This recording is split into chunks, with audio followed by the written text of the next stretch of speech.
in its failure in pronouncing clearly define the logistics on how to achieve the intended objectives, and therefore requires microscopic appraisal in its strategic direction. Thirdly, the 50-50 Advocates campaign remains a philosophical matrix which needs to be grounded on a clear program of action that is well timelined. Fourthly, the Peace Pledge has a distinctive accolade of personal commitment.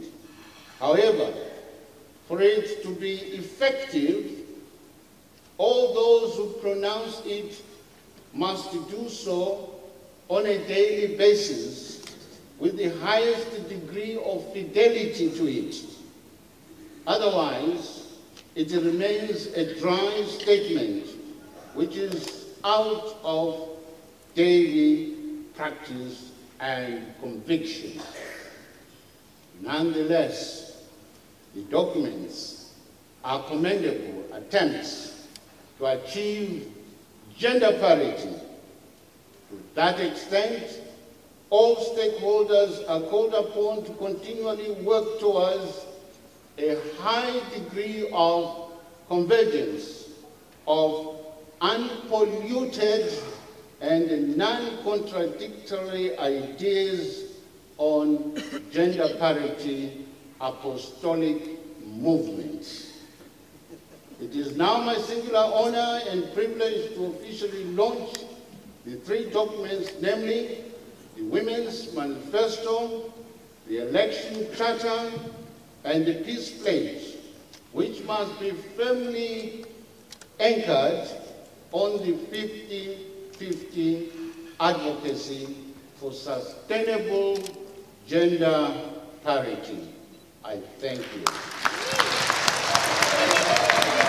It really shows that we care about women participating in decision making, because a lot of women think that it's a preserve for men and a preserve for special women, or a preserve for the educated. This kind of a meeting says to women, come along, let's all be there.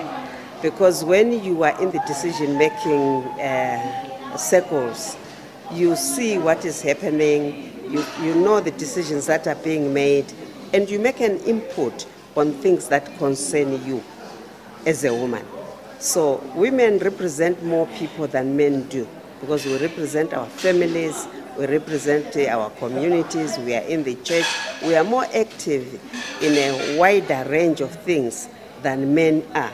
So it is really proper that women take up decision-making positions, because in doing so, they will represent a wider range of the community and society at large. This is a tool which we've launched today. You have seen all women. The women movement is here to witness this launch, because it's critical for all women in Zimbabwe. We need all women. We don't want to leave anybody behind. This tool is going to be translated into Shona. It's a very straightforward manifesto. It's just talking to the electorate to say this is the time where you should consider a woman as your leader, whether it's at local government, whether it's at parliament level. So this is going to benefit our women in the rural areas, are the voters. And we are saying to the women there in the grassroots, you are not just voters, you can be candidates. We are talking straight to the rural women because we want them empowered, we want them to come on board. We are talking about services. We know that women are the ones who look after the families, they make sure there is food in the house, they make sure there's water. And so these are the issues which culminate into the local government.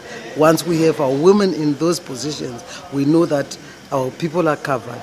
Health issues, we know that in the rural areas, in the villages, we have got health workers who are working with women. And this manifesto is there to empower them. We only don't want to empower women to be leaders in politics, but we're talking about women, even leaders in their own clubs, women in their churches, We want also traditional leaders to encourage women so that we have more women chiefs. I'm a senator, and there are 20 chiefs. None of them is a woman. And we're saying it's time, as a country, as a people, that we also pull the women up.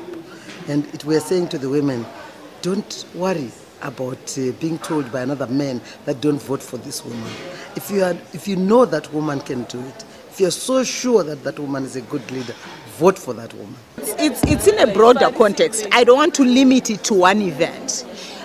This is not the first time that we have seen women being abused in political parties, either physically or by the way they are treated.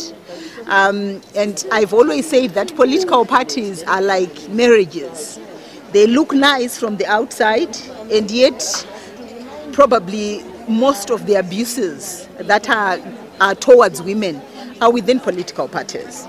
And we need to deal with that culture. We can't continue to allow political parties to be the ones that perpetrate gender-based violence, to be the ones that marginalize women, to be the ones that minimize women's contributions.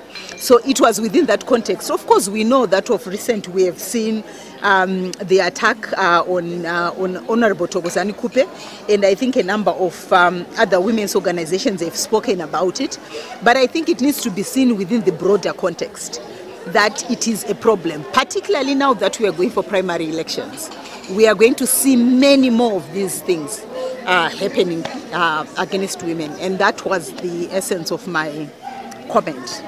It's to expose it, is to speak against it, is to show that it is not normal, because we are at a stage where people are beginning to believe it is okay to abuse women in politics, that it is okay to use derogatory language when you speak about women in politics.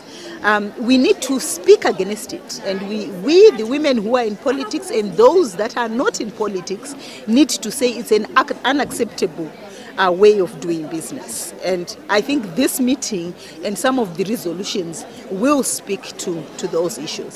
What transpired here today is that because we've got elections that are coming, and women are very much aware that if they don't do anything now, they will not manage to achieve the 50-50 representation which is required by our constitution and by various international institutions. So therefore they decided that they should take this campaign forward in order to launch the manifesto, the Women's Manifesto, and also to launch the charter, which allows them to go about campaigning and advocating for the 50-50 representation of women, both at local government and as well as at parliament level.